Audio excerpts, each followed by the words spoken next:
తిరుపతి లడ్డూలలో నెయ్యి కల్తీ జరిగిందని ఆరోపణలు వస్తున్న నేపథ్యంలో సుప్రీంకోర్టు విచారణ వాయిదా పడిన నేపథ్యంలో తిరుమల గురించి మరిన్ని విషయాలు భక్తులు తెలుసుకోవటము, తిరుమల తిరుపతి దేవస్థానం గతంలో ఏం చేసింది, ధర్మకర్తలు ఏం చేశారు, ఎవరి పాత్ర ఎంత అనే విషయాలు తెలుసుకోవడం కొంత ఉపయోగకరంగా ఉంటుందనే అభిప్రాయంతో ఈ అంశాలను మీ ముందు ఉంచుతున్నాను. తిరుపతి జగమెరిగిన దివ్య దేవాలయం, ఏడుకొండలవాడు, వడ్డికాసులవాడు, భక్తులు మొక్కిన మొక్కులు చెల్లింపనిచో విడువనివాడు. శ్రీకృష్ణదేవరాయలు ఈ దేవదేవుని దర్శనార్థం 6 సార్లు యాత్ర చేశారు. అనేక మంది విజయనగర చక్రవర్తులు దేవాలయానికి సమర్పించిన ఆభరణాలకు, దానాలకు లెక్కే లేదు. వాటిలో 1% మాత్రమే ఇప్పుడు మిగిలి ఉన్నాయి. ఆస్తులను, ఆభరణాలను మాయం చేసింది ఎవరు? మఠాధిపతులే. ఇప్పటి దేవాలయ సంస్థ కాదు, ఇప్పటి అధికారులు కాదు. పివిఆర్కే ప్రసాద్ అనే ఈవో గారు, ఆయన ప్రస్తుతం స్వర్గస్థులయ్యారు. ప్రసాద్ గారు నేను ఇంటర్వ్యూ చేసినప్పుడు ఆయన నర్మగర్భంగా ఈ విషయాన్ని చెప్పారు. నిజానికి గతంలో కానీ తాజాగా కానీ తిరుమల తిరుపతి దేవస్థానం ఈవోలు, చైర్మన్లు అద్భుతమైన కార్యకలాపాలు చేశారు. వీటినన్నిటినీ పక్కకు నెట్టేసి ఏదో అపచారం జరిగిపోయింది అన్నట్టు విషప్రచారం చేస్తున్నారు. అది ఏదో ఒక అల్టీరియర్ మోటివ్ తోటి చేస్తున్నారని వేరుగా చెప్పనవసరం లేదు. కేంద్రంలో ఉండేవారు, రాష్ట్రంలో ఉండేవారు కూడా ఒక స్వార్థ చింతనతో చేస్తున్నారు. వాళ్ళకి ఏదో టార్గెట్ ఉన్నది. ఆ టార్గెట్ కోసం ఇప్పుడు ఈ దేవాలయాన్ని ఎంచుకున్నారు. అమెరికాలోని పిట్స్బర్గ్లో దేవాలయ నిర్మాణంలో అప్పటి ఈవో రాజగోపాలరాజు, చైర్మన్ అన్నారావులు కీలక పాత్ర వహించారు. ప్రస్తుతం దేశంలో వివిధ ప్రాంతాలలో దేవాలయాల నిర్మాణంలో వైవి సుబ్బారెడ్డి కీలక పాత్ర వహించారు. విదేశాల్లో ఎవరన్నా వెంకటేశ్వర స్వామి ఆలయం కట్టుకుంటే టీడీ విగ్రహాలను ప్రస్తుతం అందజేస్తున్నది. దేవస్థానం అర్చకులు వెళ్ళి సంప్రోక్షణ చేస్తున్నారు. వాస్తవాలు ఇలా ఉండగా అసలు ధర్మ వ్యాప్తికి కానీ ఆధ్యాత్మిక ఆలోచనల వ్యాప్తికి కానీ ఏం చేయటం లేదు. తిరుమల తిరుపతి దేవస్థానం వాళ్ళు ఏదో తిని కూర్చుంటున్నారు, లేకపోతే కమిషన్లు తీసుకుంటున్నారు అనే విష ప్రచారం ఎంతకాలం చేస్తారు? డాక్టర్ రాజశేఖర రెడ్డి గారు వేద విశ్వవిద్యాలయాన్ని అక్కడ ప్రారంభించారు. జగన్మోహన్ రెడ్డి గారు నవనీత సేవ పేరుతోటి ఏడుకొండల వానికి సమర్పించే లడ్డూలు, ఇతర ప్రసాదాల కోసము ప్రత్యేక గోశాలను ఏర్పాటు చేశారు. ఇంకా అనేక కార్యక్రమాలు చేశారు. వాటివన్నీ చరిత్రచరణంగా పదే చెప్పుకోవటము అవసరం లేదు. ప్రజలు గ్రహించాలి, భక్తులు గ్రహించాలి. వేద రక్షణకు, శాస్త్ర రక్షణకు మర్రి చెన్నారెడ్డి గారు ఇచ్చిన ప్రోత్సాహం అంతా ఇంత కాదు. దేవాలయాలన్నా, పండితులన్నా, సంప్రదాయం అన్నా చెన్నారెడ్డి గారికి అపారమైన గౌరవం ఉండేది. ఆయన కాలంలో తిరుమల తిరుపతి దేవస్థానాల వ్యవస్థలను చక్కగా తీర్చిదిద్దారు. అందుకు పివిఆర్కే ప్రసాద్, కుమారస్వామి రెడ్డి లాంటి అధికారులు సహకరించారు.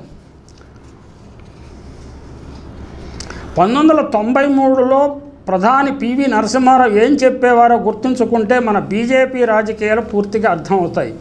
విశ్వ హిందూ పరిషత్ అనే సంస్థ హిందూ సాంప్రదాయం కోసమైతే పర్వాలేదు, అది ఒక రాజకీయ పార్టీ చేతుల్లోకి వెళ్ళిపోతే వారికి అయోధ్యలో రామమందిరం కట్టడానికి ప్రభుత్వ భూమి ఎలా ఇస్తాం? సాధువులను, సంతులను కొందరిని పోగు చేసి హిందువులందరూ మాతో ఉన్నారంటే ఎలా? ఇప్పుడు తిరుమల తిరుపతి దేవస్థానానికి కూడా అదే అన్వయిస్తుంది. ఆధ్యాత్మిక వారికి ప్రాముఖ్యత ఇవ్వాలని, లేకపోతే సాధువులు, సంతులకు ప్రాముఖ్యత ఇవ్వాలని ఒత్తిడి చేస్తున్నది ఏంటంటే వాళ్ళకి ఏదో అల్టీరియర్ మోటివ్ ఉన్నది.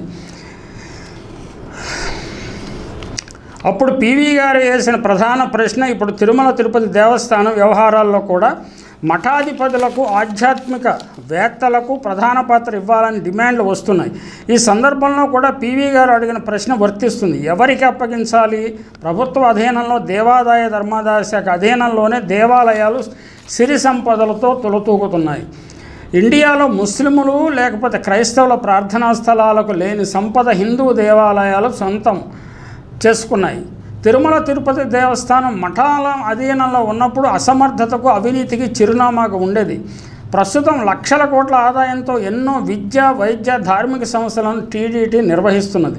వేద విశ్వవిద్యాలయాన్ని కూడా ఏర్పాటు చేసి ధర్మ ప్రచారంలో పాలు పంచుకుంటున్నది. అయోధ్యలో రామమందిరం రాజకీయాలకు అతీతంగా హిందూ మఠాధిపతులు, పీఠాధిపతుల ఆధ్వర్యంలో నిర్మించాలని పివి ప్రభుత్వం ఘోరంగా ప్రయత్నం చేసి ఘోరంగా విఫలమైంది. ఈ మఠాధిపతులు పీఠాధిపతులు రాజకీయ నాయకుల కంటే ఎక్కువగా కోట్లాట్టుకుంటారు. వారిలో చాలా శాఖలు ఉన్నాయి, తేడాలు ఉన్నాయి, ప్రజలు తెలుసుకోవటం అవసరం.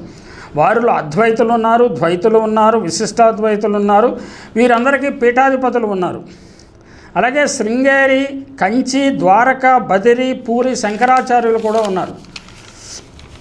రామానుజ సాంప్రదాయానికి చెందిన తమిళనాడు జీయర్లు, ఆంధ్ర జియంగార్లు, ఉత్తరాదిన ఉన్న శ్రీవైష్ణవ మఠాధిపతులు, అంతేకాకుండా ద్వైత సాంప్రదాయానికి చెందిన ఉడిపి, ఉత్తరాది మఠ పీఠాధిపతులు, వల్లభాచార్య, గౌడీయ, చైతన్య సాంప్రదాయాలకు చెందిన గురూజీలు, అనేక మంది మహంతులు, వీరందరినీ మానవ మాత్రులు ఎవరైనా ఒక వేదిక మీదకు తీసుకురాగలరా? వారందరూ ఒక మాటకు కట్టుబడి ఉంటారా? నిజానికి పివిఆర్కే ప్రసాద్ గారు తిరుమల తిరుపతి దేవస్థానం ఈవోగా ఉన్నప్పుడు చాలా మఠాలకు తిరుమలలో వారి మఠాలు కట్టుకునేందుకు స్థలాలు ఇచ్చి పెద్ద మఠం మీదనే తయారు చేశారు. అయినప్పటికీ ఈ మఠాల వారికి సంతృప్తి కలగలేదు. దేవస్థానం రోజువారీ కార్యకలాపాల నిర్వహణలో పరిమిత పాత్ర మాత్రమే ఉన్నది. అది వారికి నచ్చటం లేదు. వీరు జోక్యం చేసుకుంటే వెంటనే వివాదాలు, ఇంకొక మఠాధిపతి వచ్చేస్తాడు, వివాదాలు సృష్టించేస్తారు. ఆచారం ఇది, ఆ శాస్త్రం అలా చెప్తుంది, ఈ శాస్త్రం అలా చెప్తుంది, మనకు ఎవరికి అర్థం కాని విషయాలు మాట్లాడుతుంటారు వాళ్ళు. అయినప్పటికీ మఠాల వారికి దేవస్థానంలో రోజువారీ కార్యకలాపాల నిర్వహణలో పరిమిత పాత్ర మాత్రమే ఉన్నది. అది వారికి నచ్చటం లేదు. తమకు అపరిమితమైన అధికారాలు కావాలని కోరుతున్నారు. శ్రీవారికి భక్తులు సమర్పించే సంపదల్లో వాటా కావాలన్నది వారి మనసులో మాట. అధికారం చలాయించాలన్నది వారి లౌకిక ఆకాంక్ష. వారి డిమాండ్లలో స్వచ్ఛత లేదు, ఆధ్యాత్మికత లేదు, అంతా పైపై నటన. వారికి కొందరు చోటా మోటా రాజకీయ నాయకులు గొంతుకై హిందూ సమాజంలో గొంతు మాదిరిగా నినతిస్తున్నారు. ఇదో విషాదం. కానీ తిరుమల తిరుపతి దేవస్థానం నేపాల్లోని సీతాదేవి జన్మస్థలమైన జనక్పూర్లో 1990 దశకంలోనే విశాలమైన ధర్మశాలను నిర్మించిందని భారతదేశంలో ముఖ్యంగా తెలుగు రాష్ట్రాల్లో హిందూ భక్తులకు ఎంతమందికి తెలుసు? ఇది టీటీడీ సమర్థతకు సంకేతం. మఠాధిపతులు పరస్పరం కలహించుకోవటం, మెట్ట వేదాంతం కబుర్లతో కాలక్షేపం చేయటం తప్ప ఎక్కువగా మరే విషయాలు తెలియదు. ఆఖరికి బర్కింగ్హామ్లో ఒక అద్భుతమైన దేవాలయాన్ని, వెంకటేశ్వర దేవాలయాన్ని నిర్మించడానికి పివిఆర్కే ప్రసాద్ ప్రేరక శక్తిగాను కారక శక్తిగాను పనిచేశారన్న విషయం ఎంతమందికి తెలుసు? భక్తులకు. మఠాధిపతులు ఏదైనా చేశారా?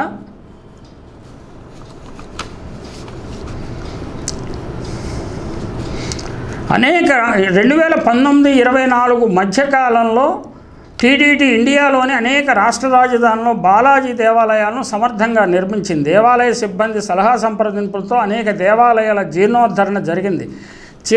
చీకటి శక్తులు మతావేశాలు రెచ్చగొట్టడానికి విగ్రహాలను, రథాలకు చేసిన అపచారాలను అప్పటి ప్రభుత్వ టీటీడీ దేవస్థానం సలహా సంప్రదింపులతో ఉద్ధరించగలిగింది. మెట్ట వేదాంతం కడుపు నింపదు. శుష్క శాస్త్ర చర్చల వల్ల సాధించేది శూన్యం. కార్యాచరణ వల్లనే ఏదైనా సాధ్యం. భావోద్వేగాలు రెచ్చగొట్టడం వల్ల దేశ భవిష్యత్తు బుగ్గిపాలవుతుంది. ప్రజలందరూ దీన్ని గమనించాల్సి ఉంది.